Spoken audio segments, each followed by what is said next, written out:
Alright, we're getting back into it with Good Omens, like I tell you guys every time.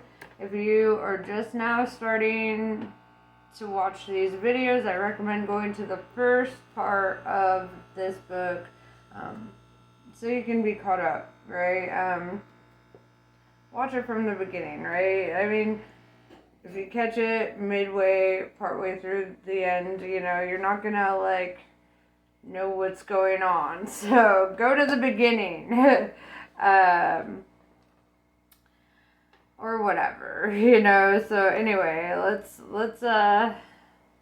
get to it. I could see what you're about, snarled Shadwell. The reflex of foam around his mouth. He was more angry than he could ever remember. Things are not what they seem, Aziraphale began, aware, even as he had said it, that as conversational gambits went, it lacked a certain polish. I bet they ain't, said Shadwell triumphantly. No, I mean... Without taking his eyes off the angel, Shadwell shuffled backwards and grabbed the shop door, slamming it hard so that the bell jingled. Bell, he said. He grabbed the nice and accurate prophecies and thumped it down heavily on the table. Book, he snarled.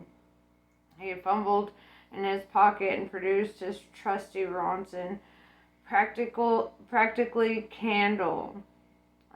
He shouted and began to advance. In his path, the circle glowed with a faint blue light. Said Aziraphale. I think it might not be a very good idea to... Shadwell wasn't listening. By the powers invested in me by virtue of my office of witchfinder, he intoned, I charge ye to quit from this place. You see the circle?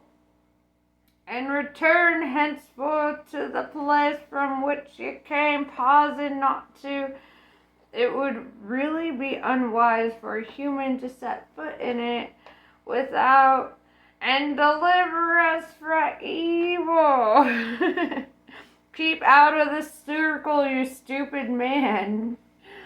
Never to come again, to vex. Yes, but please keep out of... Aziraphale ran toward Shadwell, waving his hands urgently. Returning nay more, Shadwell finished. He pointed a vengeful, black-nailed finger. Aziraphale looked down at his feet and swore. For the second time in 5 minutes, he'd stepped into the circle. Oh, fuck, he said. There was a melodious twang and the blue globe vanished. So did Aziraphale. 30 seconds went by. Shadwell didn't move. Then, with a trembling left hand, he reached up and carefully lowered his right hand. Hello? He said. Hello? No one answered. Shadwell shivered. Then, with his hand held out in front of him like a gun that he didn't dare fire and didn't know how to unload, he stepped out into the street, letting the door slam behind him. It shook the floor.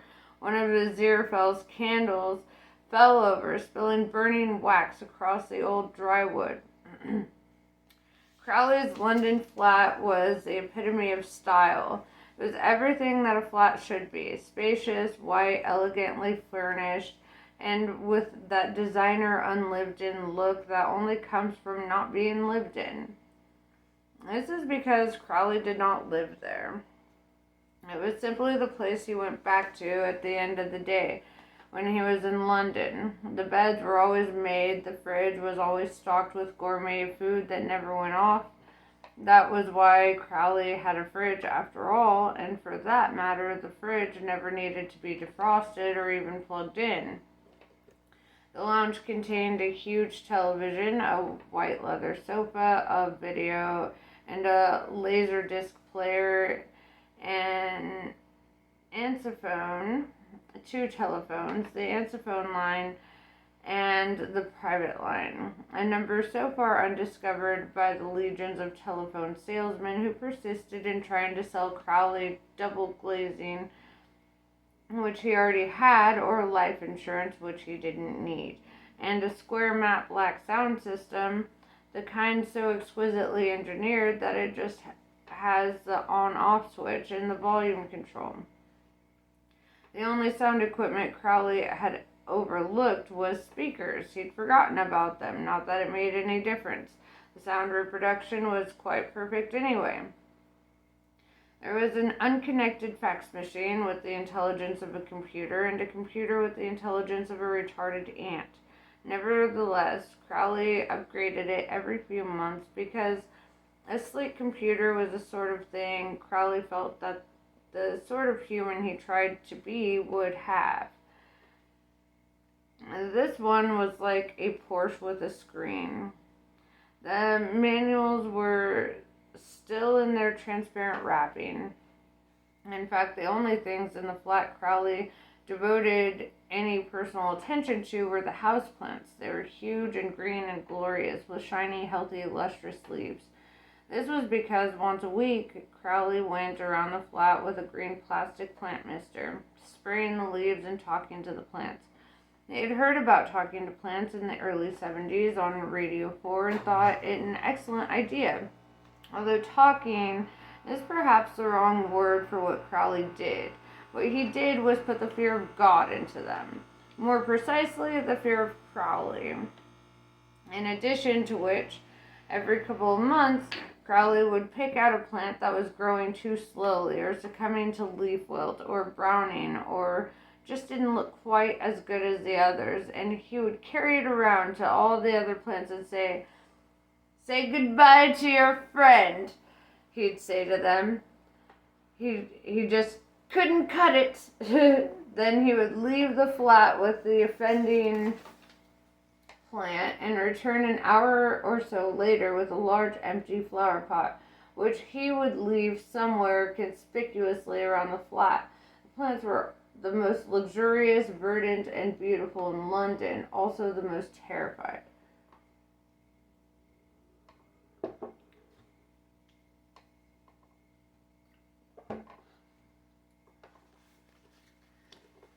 The lounge was lit by spotlights and white neon tubes, the kind one casually props against a chair or in a corner. The only wall decoration was a framed drawing, the cartoon for the Mona Lisa, Leonardo da Vinci's original sketch. Crowley had bought it from the artist one hot afternoon in Florence and felt it was superior to the final painting. Crowley had a bedroom and a kitchen and an office and a lounge and a toilet, each room forever clean and perfect. He had spent an uncomfortable time in each of these rooms during the long wait for the end of the world. He had phoned his operatives in the Witchfinder Army again to try to get news, but his contact, Sergeant Shadwell, had just gone out, and the dim-witted receptionist seemed unable to grasp that he was willing to talk to any of the others. Mr. Pulsifer is up too, love, she told him. He went down to Tadfield this morning on a mission. I'll speak to anyone, Crowley had explained. I'll tell Mr. Shadwell that, she had said, when he gets back. Now, if you don't mind, it's one of my mornings, and I can't leave my gentleman like that for too long, or he'll catch his death. And at 2, I've got Mrs. Ormerod and Mr. Scroggy and young Julia coming over for a sitting. And there's the place to clean, and all beforehand. But I'll give Mr. Shadwell your message. Crowley gave up. He tried to read a novel, but couldn't concentrate. He tried to sort his CDs into alphabetical order, but gave up when he discovered they already were in alphabetical order, as was his bookcase and his collection of soul music. Eventually, he settled down on the white leather sofa and gestured on the television. Reports are coming in, said a worried newscaster. Reports are, well, nobody seems to know what's going on, but reports available to us would seem to indicate an increase in international tensions that would have undoubtedly been viewed as impossible this time last week when everyone seemed to be getting on so nicely. This would seem at least partly due to the spate of unusual events which have occurred over the last few days. Off the coast of Japan, Crowley. Yes, admitted Crowley. What the hell is going on, Crowley? What exactly have you been doing? What do you mean? Crowley asked, although he already knew. The boy called Warlock. We have brought him to the fields of Megiddo. The dog is not with him. The child knows nothing of the great war. He is not our master's son. Ah, said Crowley. Is that all you can say, Crowley? Our troops are assembled. The 4 beasts have begun to ride, but where are they riding to? Something has gone wrong, Crowley, and it is your responsibility, and in all probability your fault. We trust you have a perfectly reasonable explanation for all this. Oh, yes, agreed Crowley readily, perfectly reasonable. Because you're going to have your chance to explain it all to us. You're going to have all the time there is to explain, and we will listen with great interest to everything you have to say, and your conversation and the circumstances that will accompany it will provide a source of entertainment and pleasure for all the damned of hell.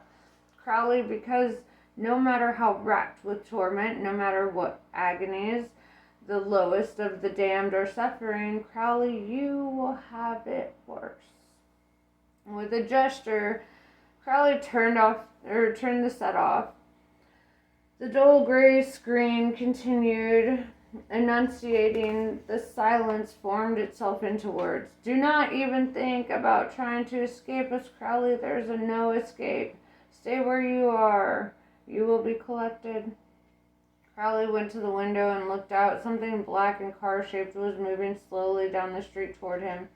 It was car-shaped enough to fool the casual observer. Crowley, who was observing carefully, noticed that not only were the wheels not going round, but they weren't even attached to the car. It was slowing down as it passed each house. Crowley assumed that the car's passengers, neither of them would be driving, neither of them knew how, were peering out at the house numbers. He had a little time. Crowley went into the kitchen and got a plastic bucket from under the sink. Then he went back into the lounge. The infernal authorities had seized communication. Crowley turned the television to the wall just in case. He walked over to the Mona Lisa. Crowley lifted the picture down from the wall, revealing a safe. It was not a wall safe. It had been brought from a company that specialized in servicing the nuclear industry.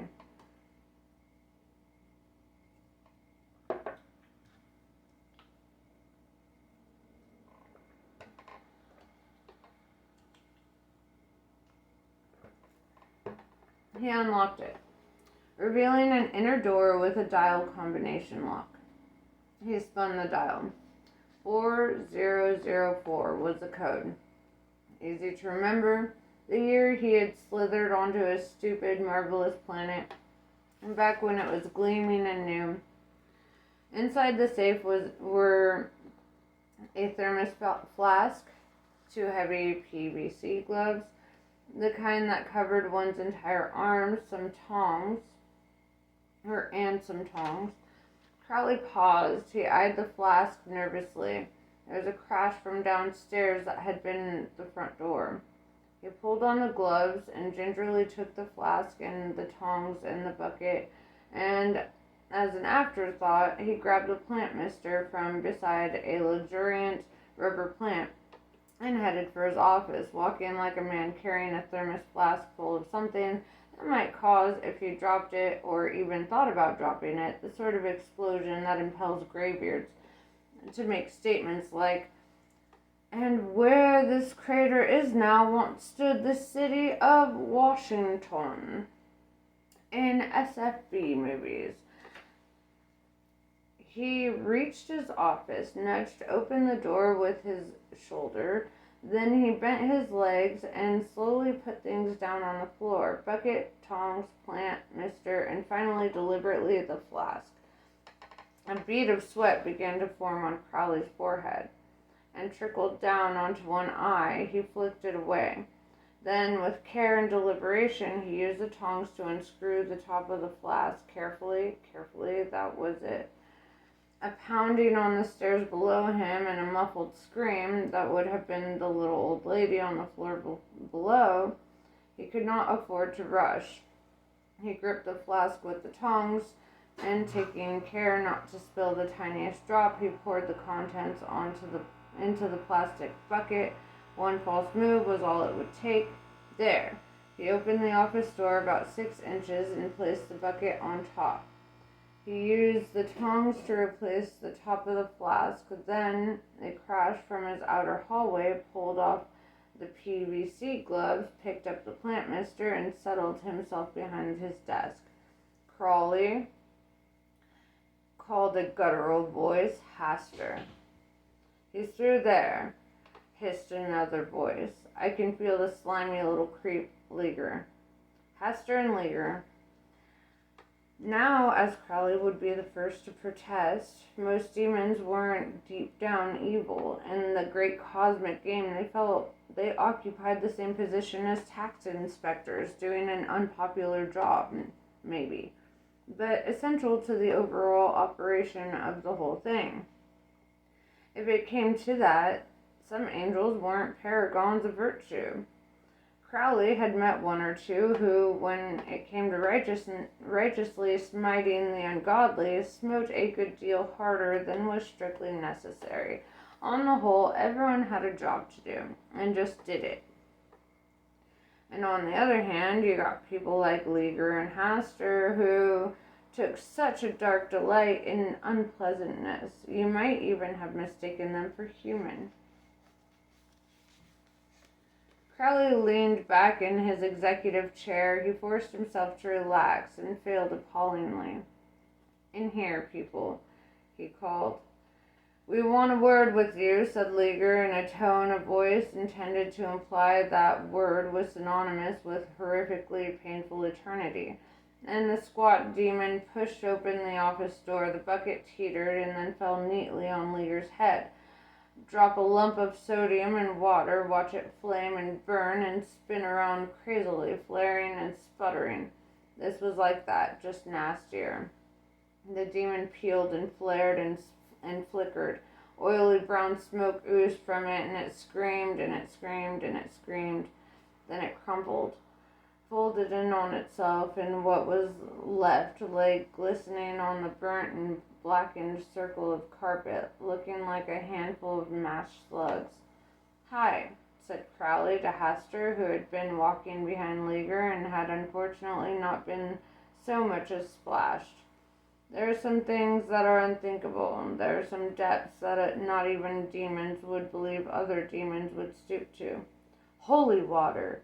You bastard, said Haster. You complete bastard! He had never done anything to you. Yet, corrected Crowley, who felt a little more comfortable. Now the odds were closer to even. Closer, but not yet even. Not by a long shot. Haster was a Duke of Hell. Crowley wasn't even a local councillor. Your fate will be whispered by mothers in dark places to frighten their young, said Haster, and then felt that the language of hell wasn't up to the job. You're going to get taken to the bloody cleaners, pal, he added. Crowley raised the green plastic plant mister and sloshed it around threateningly. Go away, he said. He heard the phone downstairs ringing 4 times, and then the answer phone caught it. He wondered vaguely who it was. You don't frighten me, said Haster. He watched a drip of water leak from the nozzle and slide slowly down the plastic container toward Crowley's hand. Do you know what this is? Asked Crowley.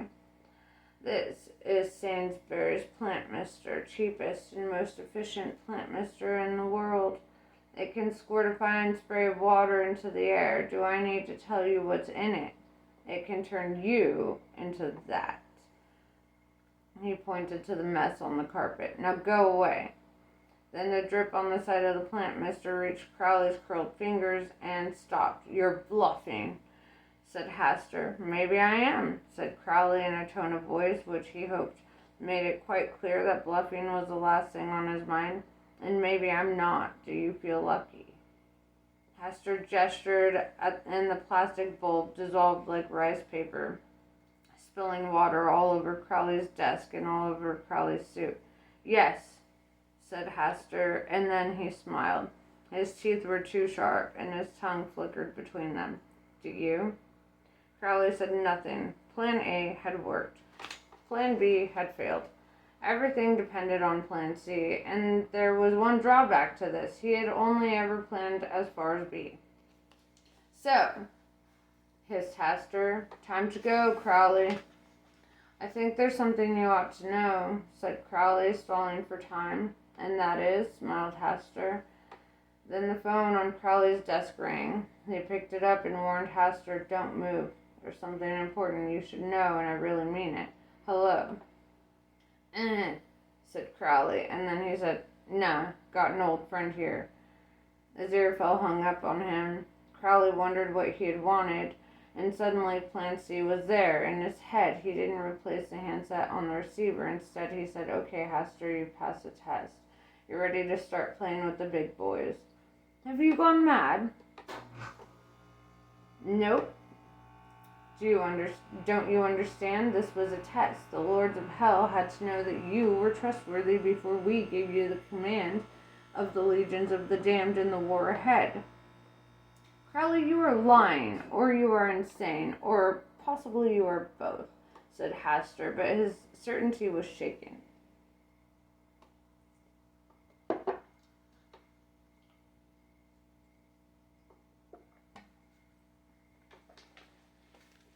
And just for a moment, he had entertained the possibility that was where Crowley had got him. It was just possible that hell was testing him, that Crowley was more than he seemed.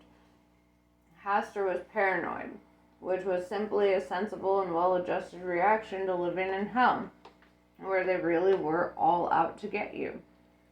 Crowley began to dial a number. It's okay, Duke Hastur. I wouldn't expect you to believe it from me, he admitted, but why don't we talk to the Dark Council? I'm sure that they can convince you. The number he had dialed clicked and started to ring. So long, sucker, he said, and vanished. A tiny fraction of a second, Hastur was gone as well. Over the years, a huge number of theological man-hours have been spent debating the famous question, how many angels can dance on the head of a pin? In order to arrive at an answer, the following facts must be taken into consideration. Firstly, angels simply don't dance. It's one of the distinguishing characteristics that mark an angel. They may listen appreciatively to the music of the spheres, but they don't feel the urge to get down and boogie to it. So none. At least nearly none. Aziraphale had learned to gambit in a discreet gentleman's club in Portland Place in the late 1880s, and while he had initially taken to it like a duck to merchant baking, after a while he had become quite good at it, and was quite put out when, some decades later, the gambit went out of style for good. So providing the dance was a gambit, and providing that he had a suitable partner, also able for the sake of argument, both to gambit and to dance it on the head of a pin, the answer is a straightforward 1. Then again, you might just as well ask how many demons can dance on the head of a pin. They're of the same original stock after all, and at least they dance. And if you put it that way, the answer is quite a lot, actually, providing they abandon their physical bodies, which is a picnic for a demon. And demons aren't bound by physics. If you take the long view, the universe is just something small and round, like those water-filled balls which produce a miniature snowstorm when you shake them. But If you look from really close up, the only problem about dancing on the head of a pin is all those big gaps between electrons. For those of angel stock or demon breed, size and shape and composition are simply options. Crowley is currently traveling incredibly fast down a telephone line. Ring. Crowley went through 2 telephone exchanges at a very respectable fraction of light speed. Hastur was a little way behind him, 4 or 5 inches, but at that size it gave Crowley a very comfortable lead. One that would vanish, of course, when he came out the other end. They were too small for sound, but demons don't necessarily need sound to communicate. He could hear Hastur screaming behind him, "You bastard! I'll get you! You can't escape me!" Ring. "Wherever you come out, I'll come out too. You won't get away." Crowley had traveled through over 20 miles of cable in less than a second. Hold on. Sorry. Crowley had traveled... Oh, yeah. Hastur was close behind him. Crowley was going to have to time this whole thing very, very carefully. Ring. That was the 3rd ring. Well, thought Crowley, here goes nothing. He stopped suddenly and watched Hastur shoot past him. Hastur turned and ring. Crowley shot out through the phone line, zapped through the plastic sheathing, and materialized full size and out of breath in his lounge. Click. The outgoing message tape began to turn on his answerphone. Then there was a beep, and as the incoming message tape turned, a voice from the speaker screamed after the beep, "Right, what, you bloody snake!" The little red message light began to flash, on and off and on and off, like a tiny red angry eye. Crowley really wished he had some more holy water and the time to hold the cassette in it until it dissolved. But getting hold of Leaguer's terminal bath had been dangerous enough. He had had it for years just in case, and even its presence in the room made him uneasy. Or maybe, yes, what would happen if he put the cassette in the car? He could play Hastur over and over until he turned it into Freddie Mercury. No, he might be a bastard, but he could only go so far. There was a rumble of distant thunder. He had no time to spare. He had nowhere to go. He went anyway. He ran down to his Bentley and drove toward the West End as if all the demons of hell were after him, which was more or less the case. Madame Tracy heard on to the other guys. Madame Tracy heard Mr. Shadwell's slow tread come up the stairs.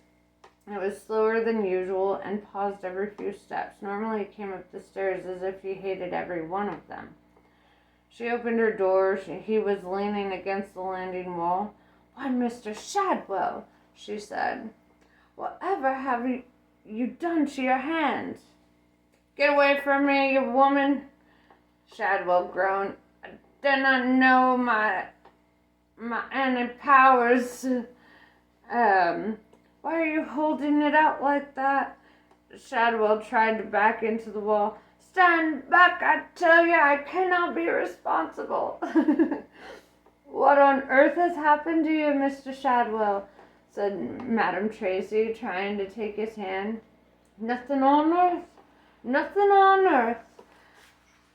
She managed to grab his arm. He, Shadwell, scourge of evil, was powerless to resist being drawn into her flat. He'd never been in it before, at least in his waking moments. His dreams had furnished it in silks, rich hangings, and what he thought of as scented unguents. Admittedly, it did have a bead curtain in the entrance to the kitchenette and a lamp made rather inexpertly from a shanty bottle, because Madame Tracy's apprehension of what was chic, like Aziraphale's, had grounded around 1953.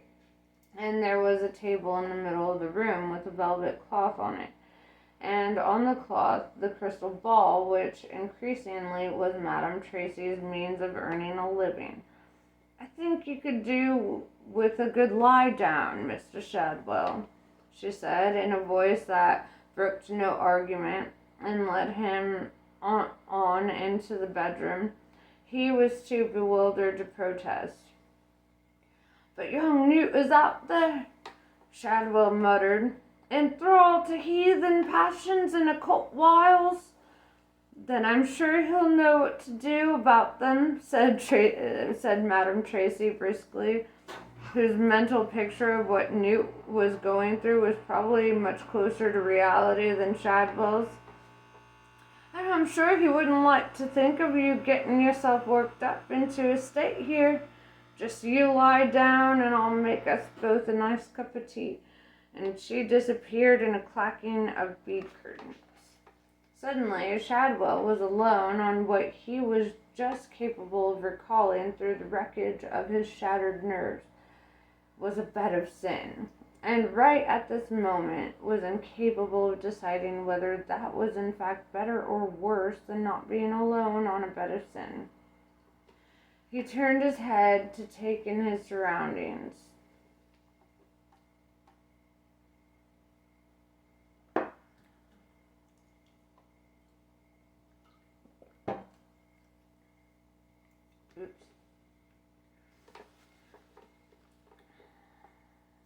Madame Tracy's concepts of what was erotic stemmed from the days when young men grew up thinking that women had beach balls affixed firmly in front of their anatomy. Brigitte Bardot could be called a sex kitten without anyone bursting out laughing. And there really were magazines with names like Girls' Giggles and Garters. Somewhere in this cauldron of permissiveness, she had picked up the idea that soft toys in the bedroom created an intimate, coquettish air. Shadwell stared for some time at a large threadbare teddy bear, which had one eye missing and a torn ear. Probably had a name like Mr. Buggins. He turned his head the other way. His gaze was blocked by a pajama case shaped like an animal that may have been a dog, but there again might have been a skunk. It had a cheery grin. He said. But recollection kept storming back. He really had done it. No one else in the army had ever exercised a demon as far as he knew. Not Hopkins, not Siftings, not Diceman, probably not even Witchfinder Company Sergeant Major Narker, who held the all-time record for most witches found. Sooner or later, every army runs across its ultimate weapon, and now it existed. Shadwell reflected on the end of his arm. Well, screw. No first use. He'd have a bit of a rest, seeing as he was here, and then the powers of darkness had met their match at last. When Madame Tracy brought the tea in, he was snoring. She tactfully closed the door, and rather thankfully as well, because she had a seance due in 20 minutes, and it was no good turning down money these days. Although Madame Tracy was by many yardsticks quite stupid. She had an instinct in certain matters, and when it came to dabbling in the occult, her reasoning was faultless. Dabbling, she'd realized, was exactly what her customers wanted. They didn't want to be shoved in it up to their necks. They didn't want the multiplanular mysteries of time and space. They just wanted to be reassured that Mother was getting along fine now and she was dead. And they wanted just enough occult to season the simple fare of their lives, and preferably in portions no longer than 45 minutes, followed by tea and biscuits. They certainly didn't want odd candles, scents, chants, or mystic runes. Madame Tracy had even removed most of the major arcana from her tarot card pack because their appearance tended to upset people. And she made sure that she had always put sprouts on to boil just before a seance. Nothing is more reassuring, nothing is more true to the comfortable spirit of English occultism than the smell of Brussels sprouts cooking in the next room. I love Brussels sprouts. It was early afternoon, and the heavy storm cloud had turned the sky the color of old lead. It would rain soon, heavily, blindingly. The firemen hoped the rain would come soon. The sooner the better. They had arrived fairly promptly, and the younger firemen were dashing around excitedly, unrolling their house pipe and flexing their axes. The older firemen knew at a glance that the building was a dead loss and weren't even sure that the rain would stop it spreading to neighboring buildings, when a black Bentley skidded around the corner and drove up onto the pavement at a speed somewhere in excess of 60 miles per hour, and stopped with a screech of brakes half an inch away from the wall of the bookshop. An extremely agitated young man in dark glasses got out and ran toward the door of the blazing bookshop. He was intercepted by a fireman. "Are you the owner of this establishment?" asked the fireman. "Don't be stupid. Do I look like I run a bookshop?" "I really wouldn't know about that, sir. Appearances can be very deceptive. For example, I am a fireman. However, upon meeting me socially, people unaware of my occupation often suppose I am, in fact, a chartered accountant or company director. Imagine me out of uniform, sir, and what kind of man would you see before you, honestly?" "A Pratt," said Crowley, and he ran into the bookshop. It sounds easier than it actually was, since in order to manage it, Crowley needed to avoid a half a dozen firemen, 2 policemen, and a number of interesting Soho night people out early and arguing heatedly amongst themselves about which particular section of society had brightened up the afternoon and why. Crowley pushed straight through them. They scarcely spared him a glance. Then he pushed open the door and stepped into an inferno. The whole bookshop was ablaze. "Aziraphale!" he called. "Aziraphale, you stupid Aziraphale, are you here?"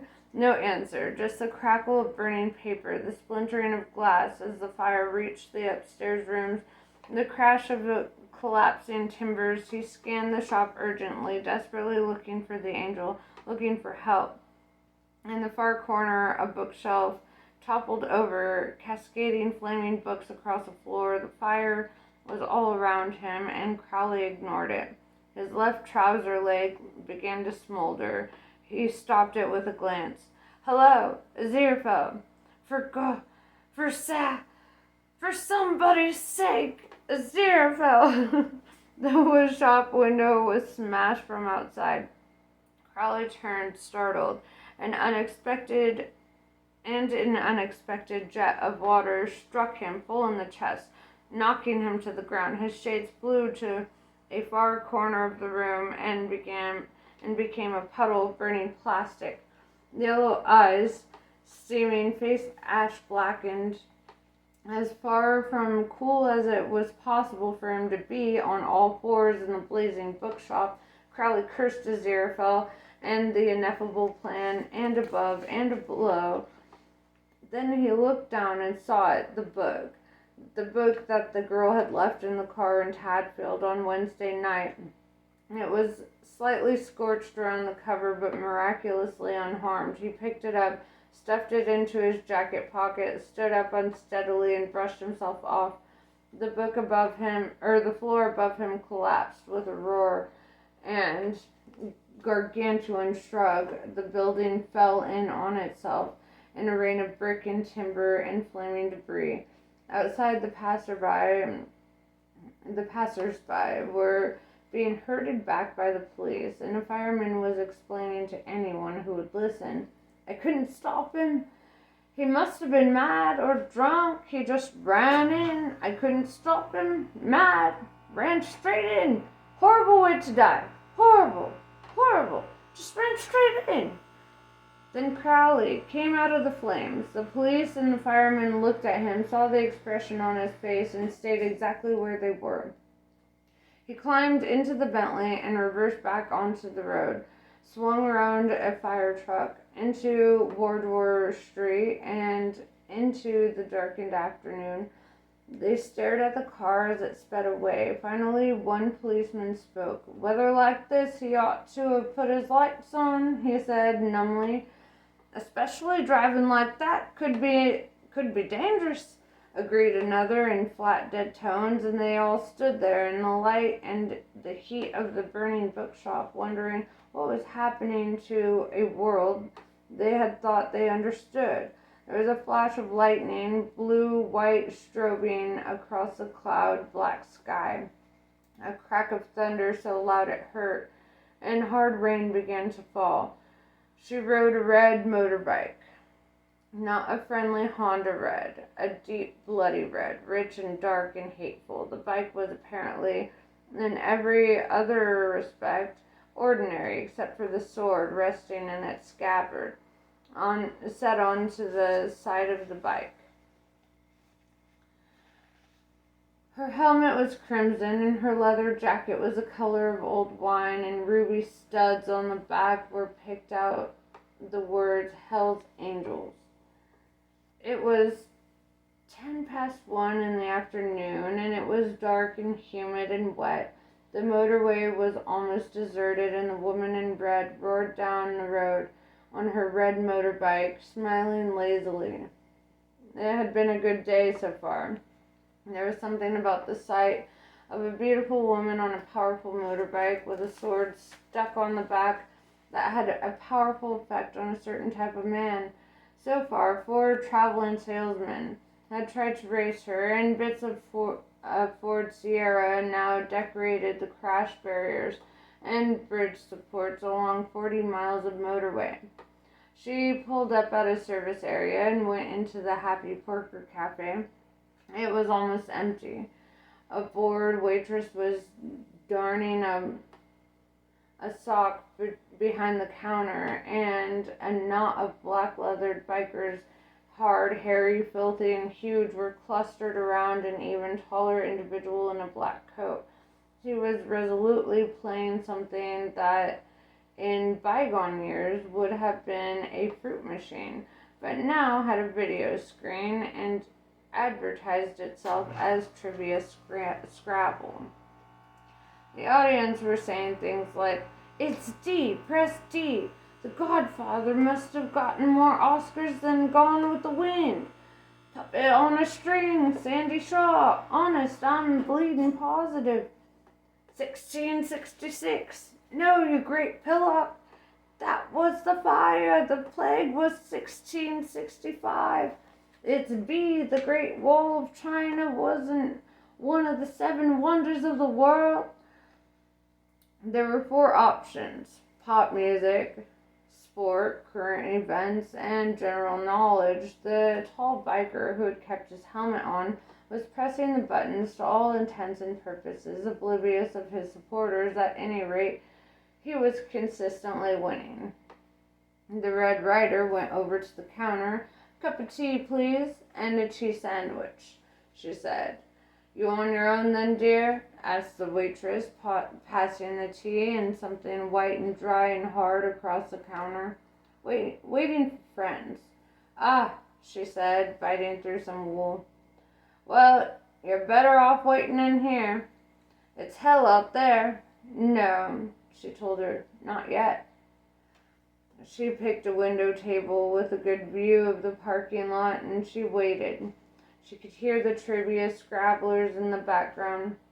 "That's a new one. How many times has England been officially at war with France since 1066? 20? Nah, it's never 20. Oh, it was. Well, I never. American war with Mexico, I know that. It's June 1845. D. See, I told you."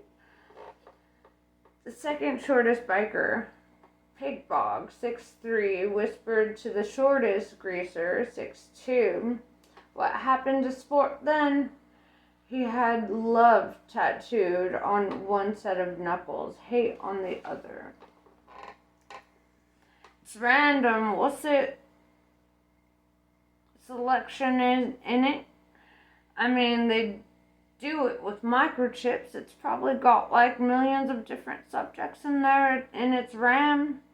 He had fish across his right hand knuckle and chip across the left. Pop fish and chips. I love that. I wish I would have thought of that before I got my knuckles done. Oh, so mad. Okay. Pop music, current events, general knowledge, and war. It's just what I've never seen war before. That's why I mention it. Pigbog cracked his knuckles loudly and pulled the ring tab on a can of beer. He swigged back half a can, belched carelessly, then sighed. I just wish they'd do more bleeding Bible questions. Why? A greaser had never thought of Pigbog as being a Bible trivia freak. 'Cause, well, you remember that bit of a bother in Brighton. Oh, yeah? You was on Crime Watch, said Greaser, with a trace of envy. Well, I had to hang out in that hotel where me man worked, didn't I? 3 months and nothing to read. Only this bugger, Gideon, had left his Bible behind. It kind of sticks in your mind. Another motorbike, jet black and gleaming, drew up in the car park outside. The door to the cafe opened. A blast of cold wind blew through the room. A man dressed in all black leather with a short black beard walked over to the table, sat next to the woman in red, and the bikers around the video Scrabble machine suddenly noticed how hungry they all were and deputed Scuzz to go and get them something to eat. All of them except the player, who said nothing, just pressed the buttons for the right answers and let his winnings accumulate in the tray at the bottom of the machine. I haven't seen you since Mafeking, said...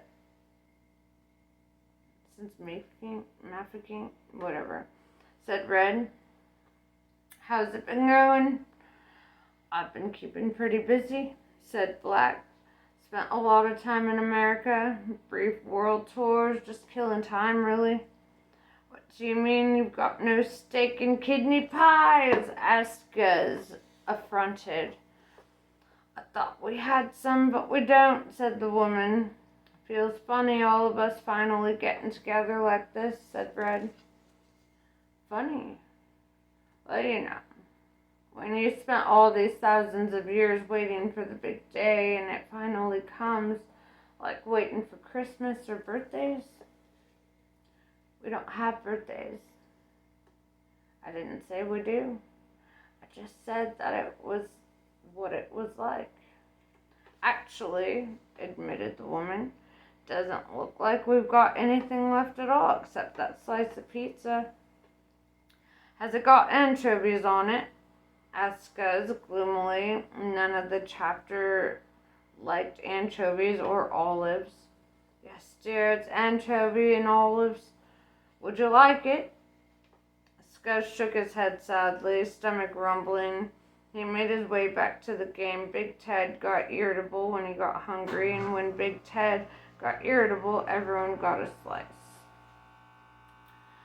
A new category had come up on the video screen. You could now answer questions about pop music, current events, famine, or war.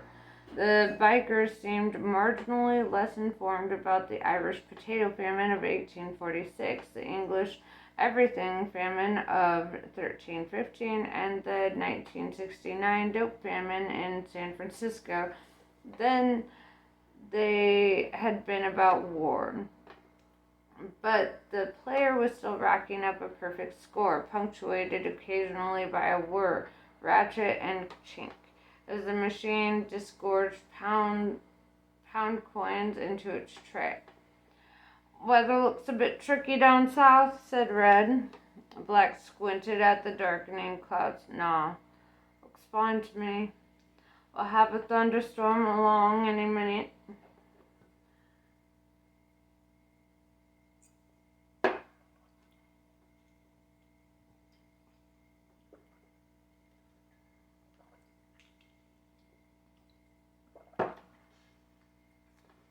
Red looked at her nails.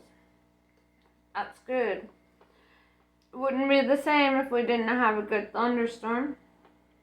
Any idea how far we've got to ride? Black shrugged. A few 100 miles. I thought it'd be longer somehow. All that waiting just for a few 100 miles. It's not the traveling, said Black. It's the arriving that matters.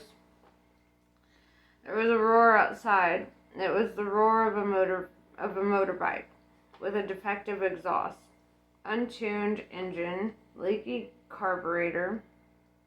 You didn't have to see the bike to imagine the clouds of black smoke it traveled in, the oil slicks it left in its wake, the trail of small motorbike parts and fittings that littered the roads behind it.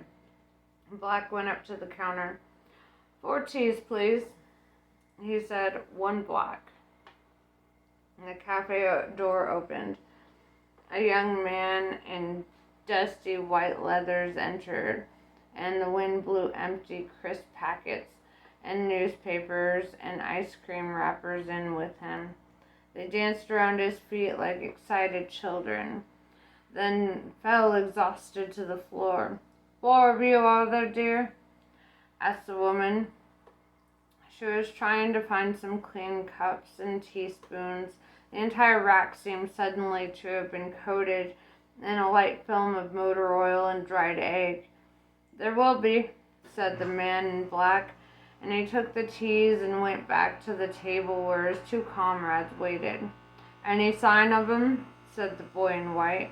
They shook their heads. An argument had broken out around the video screen. Current categories showing up on the screen were war, famine, pollution, and pop trivia, 1962, 1979. Elvis Presley's got to be, see, it was 1977. He snuffed it, wasn't it? Nah, 1976. I'm positive. Yes, same year as Bing Crosby. And Mark Bolan, he was dead good. Press D, then go on. The tall figure made no motion to press any of the buttons. What's the matter with you? Asked Big Ted irritably. Go on, press D. Elvis Presley died in 1967. Or 1976. Sorry, dyslexia. I don't care what it says, said the tall biker in the helmet. I never laid a finger on him. The 3 people at the table turned as one. Red spoke. When did you get here? She asked. The tall man walked over to the table, leaving the astonished bikers and his winnings behind him. I never went away, he said, and his voice was a dark echo from the night places, a cold slab of sound, gray and dead. If that voice was a stone, it would have words chiseled on it. A long time ago, a name and 2 dates. Your tea's getting cold, Lord, said Famine. It's been a long time, said War. There was a flash of lightning, almost immediately followed by a low rumble of thunder. Lovely weather for it, said Pollution. Yes. The bikers around the game were getting progressively baffled by this exchange. And led by Big Ted, they shambled over to the table and stared at the 4 strangers. It did not escape their notice that all 4 strangers had Hell's Angels on their jackets. And they looked dead dodgy as far as the Angels were concerned, too clean for a start, and none of the 4 looked like they'd ever broken anyone's arm. Just because it was Sunday afternoon and there wasn't anything good on the telly, and one was a woman, only not riding around on the back of someone's bike, but actually allowed one of her own, like she had any right to it. Or Hell's Angels then? Asked Big Ted sarcastically. If there is one thing real Hell's Angels can't abide, its weekend bikers.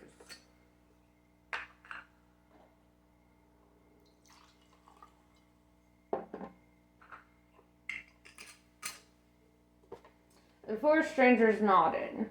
"What chapter are you from, then?" The tall stranger looked at Big Ted, then he stood up. It was a complicated motion. If the shores of the seas of night had deck chairs, they'd open up. Something like that. He seemed to be unfolding himself forever. He wore a dark helmet, completely hiding his features, and it was made of that weird plastic. Excuse me. Big Ted noted, like you looked in it, and all you could see was your own face.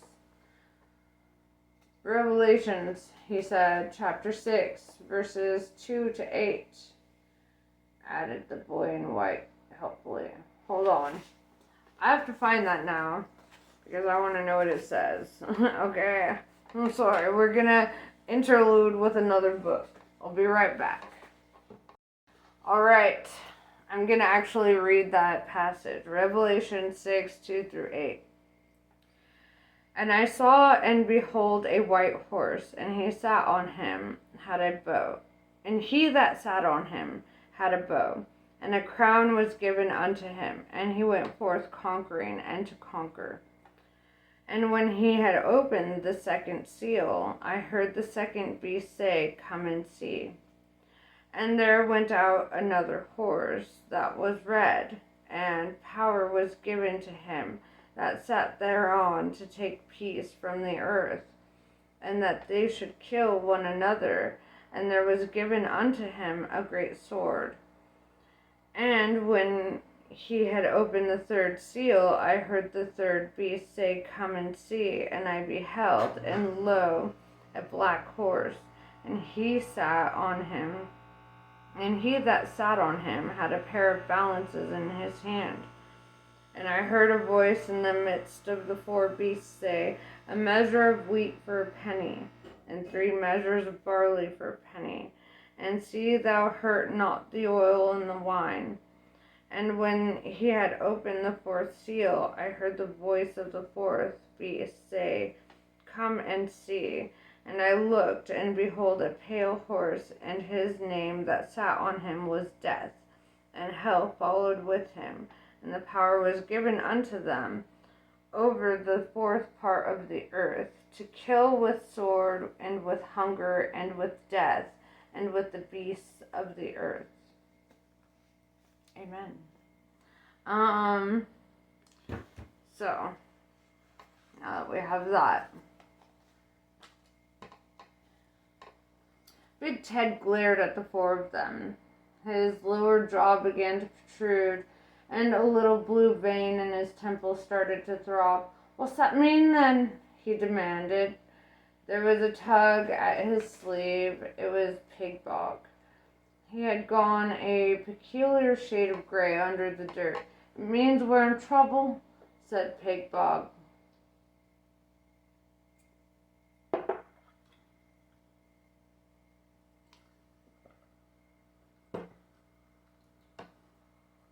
And then the tall stranger reached up a pale motorbike gauntlet and raised the visor of his helmet. And Big Ted found himself wishing, for the first time in his existence, that he had lived a better life. Jesus Christ, he moaned.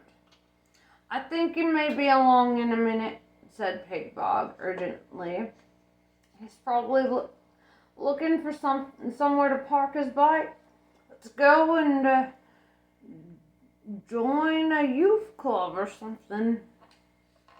But Big Ted's invincible ignorance with his shield and armor, he didn't move. Core, he said. Hell's Angels. War flipped him a lazy salute. That's us, Big Ted, she said, the real McCoy. Famine nodded. The old firm, he said. Pollution removed his helmet and shook out his long white hair. They had taken over when Pestilence, muttering about penicillin, had retired and in 1936. If only the old boy had known what opportunities the future had held. Others promise, she said, we deliver. Big Ted looked at the fourth horseman. Here, I've seen you before, he said. You was on the cover of that Blue Oyster Cult album, and I got a ring with your head on it. I get everywhere. Core. Big Ted's big face screwed up with the effort of thought. What kind of bike you riding? Storm raged around the quarry. The rope with the old car tire on it danced in the gale. Sometimes a sheet of iron, a relic of an attempt at a treehouse, would shake loose from its insubstantial moorings and sail away. The them huddled together, staring at Adam. He seemed bigger somehow. Dog sat and growled. He was thinking of all the smells he would lose. There were no smells in hell, apart from the sulfur. Well, some of them here were the fact was there were no bitches in hell either. Adam was marching about excitedly, waving his hands in the air. There'll be no end to the fun we can have, he said. There'll be exploring and everything. I expect I can soon get the old jungles to grow again. But who'll do all the cooking and washing and such like? Quavered Brian. No one will have to do any of that stuff, said Adam. You can have all the food you like. Loads of chips, fried onion rings, anything you like, and never have to wear any new clothes or have a bath. If you don't want to or anything, or go to school or anything, or do anything you don't want to do it ever again, it'll be wicked.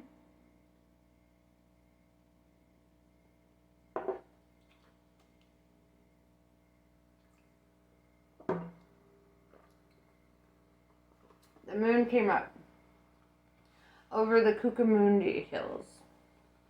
It was very bright tonight. Johnny Two Bones sat in the red basin of the desert.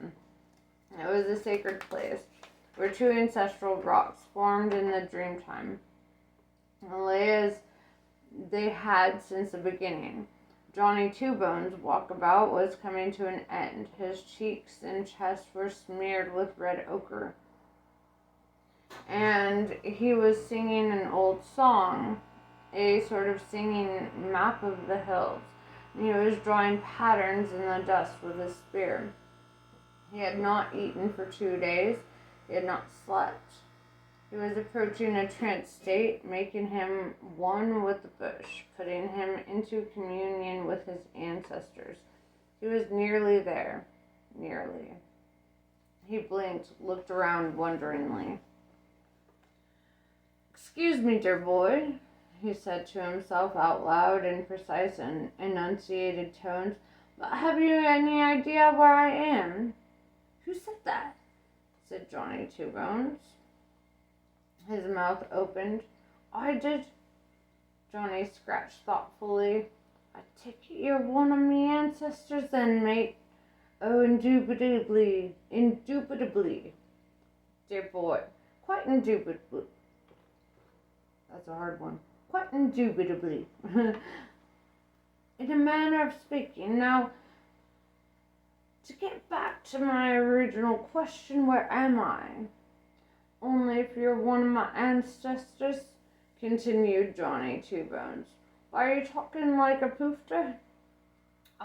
Australia, said Johnny Two Bones' mouth, pronouncing the word as though it would have to be properly disinfected before he said it again. Oh, dear. Well, thank you anyway. Hello? Hello? Said Johnny Two Bones. He sat in the sand and he waited and he waited and he didn't reply. Aziraphale had moved on. Citron du Cheval was Tonton Makote, a traveling Hongong. Okay, whatever. Moving on.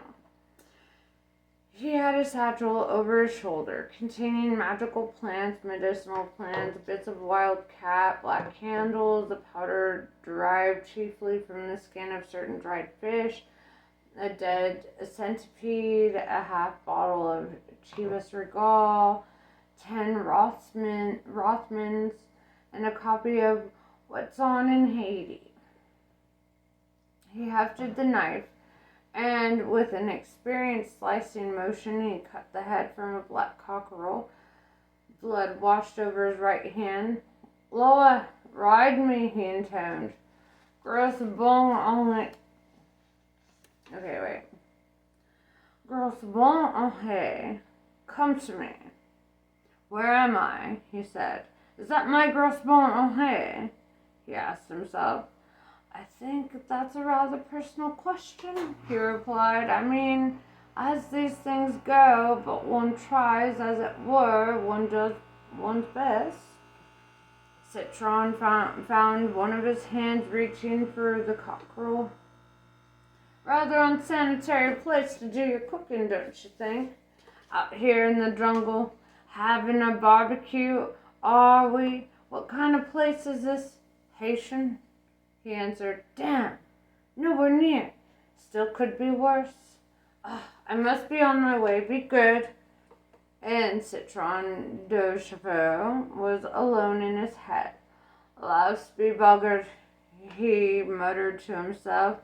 He stared into nothing for a while and then reached for the satchel and his bottle of Chivas Regal. There are at least 2 ways to turn someone into a zombie. He was going to take the easiest. The surf was loud on the beaches. The palms shook. A storm was coming. The lights went up. The power cable, Nebraska Evangelical Choir launched into "Jesus is the telephone repairman on the switchboard of my life," and almost drowned out the sound of the rising wind. Marvin O'Bagman adjusted his tie, checked his grin in the mirror, patted the bottom of his personal assistant, Miss Cindy Kellerhall's penthouse pet of the month 3 years ago last July, but she had put all that behind her when she got career. And he walked out onto the studio floor. "Jesus won't cut you off before you're through. With him, you won't ever get across the line. And when your bill comes, it'll all be properly itemized. He's the telephone repairman and on the switchboard of my life." The choir sang. Wait, this is a song? I was gonna try to turn it into a song for you, but I've had enough drink. I don't think I can. Marvin was fond of that song. He had written it himself. Other songs he had written included "Happy Mr. Jesus," "Jesus, Can I Come and Stay at Your Place," "That Old Fiery Cross," "Jesus is a Sticker on the Bumper of My Soul," and "When I'm Swept Up by the Rapture, Grab the Wheel of My Pickup." They were available on "Jesus Is My Buddy" LP, cassette, and CD. They were advertised every 4 minutes on Bagman's Evangelical Network. Despite the fact that the lyrics didn't rhyme or, as a rule, make any sense, and that Marvin, who was not particularly musical, had stole all the tunes from old country songs, "Jesus Is My Buddy" had sold over 4 million copies. Sounds about right.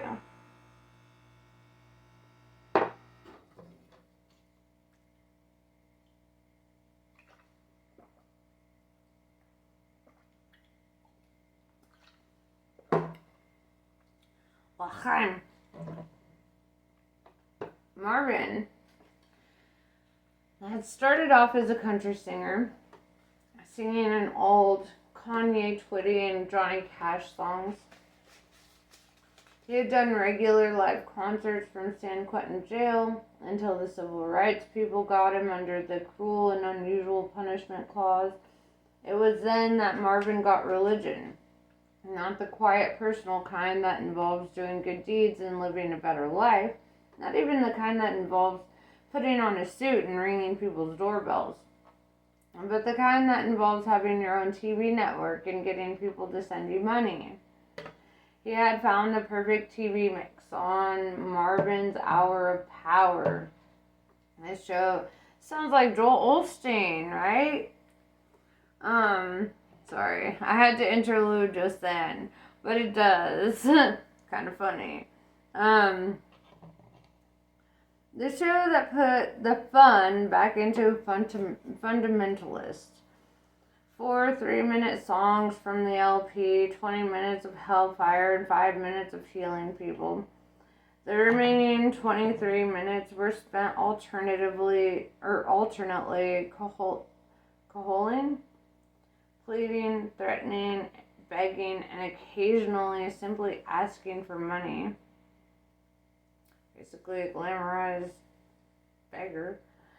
And in the early days, he had actually brought people into the studio to heal, but had found that too complicated. So these days, he simply proclaimed visions vouchsafed to him of viewers all across America, getting magically cured as they watched. This was much simpler. He no longer needed to hire actors, and there was no way anyone could check on his success rate. The world is a lot more complicated than most people believe, and many people believed, for example, that Marvin was not a true believer because he made so much money out of it, like Joel Osteen. They were wrong. He believed with all his heart. He believed utterly and spent a lot of money that flooded in on what he really thought was the Lord's work. Damn, called out, was I? The phone line to the Savior's always free of interference. He is in at any hour, day or night, and when you call Jesus, you always call toll free. He is the telephone repairman on the switchboard of my life. The first song concluded, and Marvin walked in front of the cameraman and raised his arms modestly for silence. In the control booth, the engineer turned down the applause track. Brothers and sisters, thank you. Wasn't that beautiful? And remember, you can hear that song and others just as edifying on Jesus is My Buddy. Just phone 1-800-CASH and pledge your donation now. He became more serious. Brothers and sisters, I've got a message for you all. An urgent message from our Lord for you all, men and women and little babes, friends. Let me tell you about the apocalypse. It's all there in your Bible. In the revelation our Lord gave St. John on Patmos, and in the book of Daniel. The Lord always gives it to you straight, friends, your future. So what's going to happen? War, plague, famine, death. Rivers are blurred. Great earthquakes. Nuclear missiles. It's spelled weird. Nuclear. It's spelled nuclear, but it's nuclear. Nuclear missiles. Horrible times are coming, brothers and sisters, and there's only one way to avoid them. Before the destruction comes, before the 4 horsemen of the apocalypse ride out, before the nuclear missiles rain down on the unbelievers, there will come the rapture. What's the rapture? I hear you cry. When the rapture comes, wait. I keep going British when I'm trying really hard to be a southern drawl. How do I do that? Okay, hold on. When the rapture comes, brothers and sisters, all the true believers will be swept up in the air. It don't mind what you're doing. You could be in the bath. You could be at work. You could be driving your car or just sitting at home reading your Bible. Suddenly you'll be up there in the air in perfect and incorruptible bodies. And you'll be up in the air looking down at the world as the years of destruction arrive. Only the faithful will be saved. Only those of you who have been born again will avoid the pain and the death and the horror and the burning. Then will come the great war between heaven and hell, and heaven will destroy the forces of hell, and God shall wipe away the tears of the suffering, and there shall be no more pain, death, or sorrow, or crying, or pain. Oh, wait. My dyslexia kicked in. My bad. And he shall reign in glory forever and ever. He stopped suddenly. Well, nice try, he said in a completely different voice. Only it won't work, or only it won't be like that at all. Not really. I mean, you're right about the fire and the war and all that. Rapture and stuff. Well, if you could see 'em all in heaven, serried ranks of 'em, as far as the mind can follow, and beyond league after league of us flaming swords, all that. Well, what I'm trying to say is, who has time to go around picking people out and popping them up into the air to sneer at the people dying of radiation and sickness on parched and burning earth below them? If that's your idea of morally acceptable time, I might add. And as far as that stuff about heaven inevitably winning, well, to be honest, if it were that cut and dried, it wouldn't be a celestial war in the first place, would there? It's propaganda, pure and simple. We've got no more than 50% chance of coming out on top. You might just as well send money to Satanist hotline to cover your bets. Although, to be frank, when the fire falls and the seas of blood rise, a lot are all going to be civilian casualties either way. Between our war and your war, they're going to kill everyone and let God sort it out, right? Anyway, sorry to stand here wittering. I've just a quick question. Where am I? Marvin Hill Bagman was gradually going purple. It's the devil. Lord protect me. The devil speaking through me, he erupted and interrupted himself. Oh no, not quite. The opposite, in fact. I'm an angel. This has to be America, doesn't it? So sorry, can't stay. There was a pause. Marvin tried to open his mouth, but nothing happened. Whatever was in his head looked around. He looked at the studio crew, those who weren't phoning the police or sobbing in corners. He looked at the gray-faced cameraman. Gosh, he said, am I on television? Crowley was doing 120 miles an hour down Oxford Street. He reached into the glove compartment for a spare pair of sunglasses and found only cassettes. Irritably, he grabbed one at random and pushed it into the slot. He wanted Bach, but he would settle for the Traveling Wilburys. All we hear is Radio Gaga, sang Freddie Mercury. All I need is out, thought Crowley. He swung around the Marble Arch roundabout the wrong way, doing 90. Lightning made the thunder skies flicker like a malfunctioning fluorescent tube. A livid sky on London, Crowley thought, and I knew the end was near. Who had written that? Chesterton, wasn't it? the only poet in the 20th century to even come close to the truth, the Bentley headed out of London.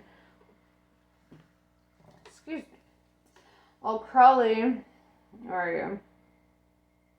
While Crowley sat back in the driver's seat and thumbed through the singed copy of the Nice and Accurate Prophecies of Agnes Netter. Near the end of the book, he found a folded sheet of paper covered in Aziraphale's neat copperplate handwriting.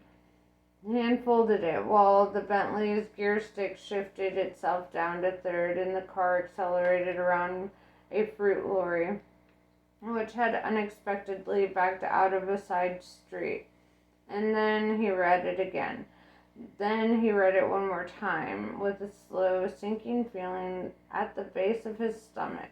The car changed direction. Suddenly, it was now heading for the village of Tadfield in Oxfordshire. He could be there in an hour if he hurried. Alright, we're going to stop there. This was a good reading. We're getting close to the end of the world, y'all. So stay tuned. Anywho, your boy's inebriated, so I'm going to go to bed. Namaste, all of you guys, and I'll catch you later.